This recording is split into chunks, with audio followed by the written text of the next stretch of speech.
আসলে মানে গত ২ বছর ৩ বছর যাবৎ কিন্তু ছবি আলহামদুলিল্লাহ খুব ভালোই চলছে আমাদের দেশে। আর আমি আমাদের নারী প্রযোজক শেরিন আক্তার সুমি আপুকে দেখেও অনেকে উদ্বুদ্ধ হয়েছে। কারণ লাস্ট উনি বরবাদ ছবি করেছেন।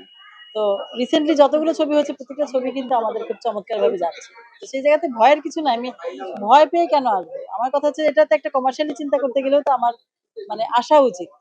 বসুন্ধরা টিস্যু, অশুদ্ধতার বিরুদ্ধে এক বিন্দুও ছাড় নয়।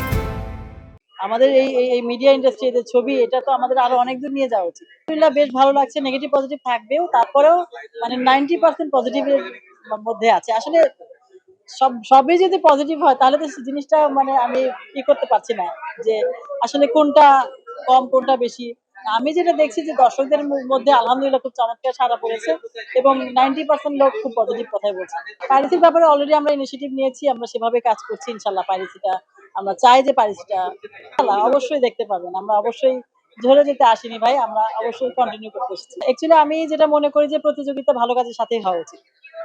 ঠিক আছে? তো প্রতিযোগিতা থাকবেই। আর এটা নিয়ে নেগেটিভ হওয়ার কিছু নাই। ভালো কাজের সাথে সবসময় প্রতিযোগিতা থাকা উচিত।